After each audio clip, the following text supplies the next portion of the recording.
China's involvement in Africa undermines human rights. China is enabling African authoritarianism. China fails to stop racism against Africans over COVID-19. Some media, especially Western ones, are saying so. So, when the West talks about human rights issues, what are they talking about? They talk about democracy and freedom. But for a country, at its core, it should mean a nation and its people have the freedom to decide their own development path and political system without any external interference or intervention. Historically, Western countries have subjected Africa to centuries of brutal colonial rule and blatant racial discrimination. Even to this day, some Western countries continue to interfere in the internal affairs of African countries through financial, legal, sanction-based, and even military actions. In contrast, China adheres strictly to the principle of non-interference in other countries' internal matters, and China speaks for the rights of Africans at the UN. 要纠正非洲遭遇的历史不公，首先就要旗帜鲜明地反对殖民主义遗毒和各种霸权主义行径。西方国家应当真正承担起历史责任，改弦更张，停止外部干涉、施压制裁等错误手段和做法，将非洲的未来交回非洲人民手中。Africa's understanding of human rights and democracy is shaped by its unique historical context. For many African nations, the focus lies in safeguarding national independence, ensuring collective rights, promoting national development, and improving the living standards of their people.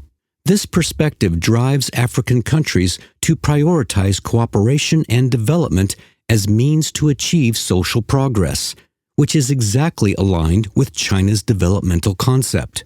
Let's talk about job opportunities. Back in 2021, when asked about how the U.S. viewed China's growing influence in Africa, the U.S. Secretary of State Antony Blinken implied that you should be looking hard at whether, when other countries come in to build a big infrastructure project, are they bringing their own workers with them, or are they giving jobs to people in the country where they're making investments?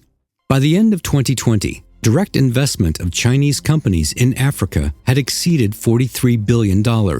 China has established over 3,500 companies of various types across the continent. Private enterprises have increasingly become the primary investment force in Africa, with over 80% of their employees being locals. These companies have directly and indirectly created millions of jobs. Let's talk about living standards. Some Western countries criticize others for failing to benefit African people. But how do they themselves treat Africans? During the rampant spread of the COVID-19 pandemic, Western countries hoarded vaccines and even wasted some. Data indicates that by the end of 2021, Western countries had stockpiled as many as 600 million unused doses of COVID-19 vaccines, with close to 1 billion doses set to expire in a few months. Meanwhile, at that time, only 5% of adults in Africa had been vaccinated. Many African countries that were in urgent need had no access to Western vaccines.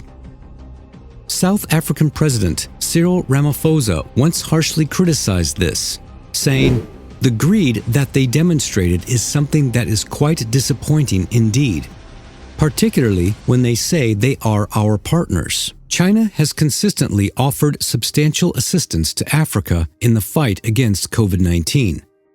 By December 2021, China had delivered over 180 million doses of COVID-19 vaccines to 53 African countries and the African Union Commission.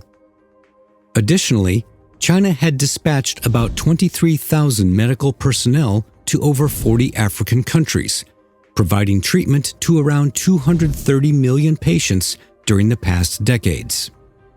Donc, si la Chine, qui a aussi été dominée à un moment, elle, dans son approche, met de côté ces aspects et vient traiter avec humilité, mais voulez-vous que les Africains refusent cela? As we see for the last 15 years, China has been the largest trading partner with Africa.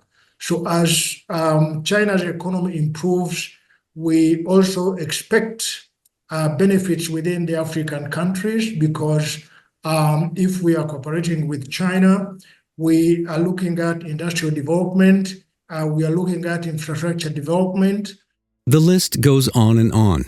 But to sum it up, they talked a lot and did little and slandered those who were truly there to help Africa. Western countries' support for the protection of human rights in Africa should not be about imposing their own will, but rather be based on Africa's understanding and needs.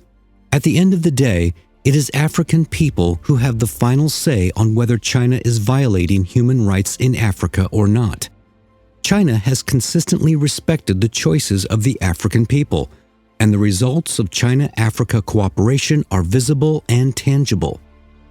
China has never been the so-called human rights underminer, but rather a steadfast defender of human rights.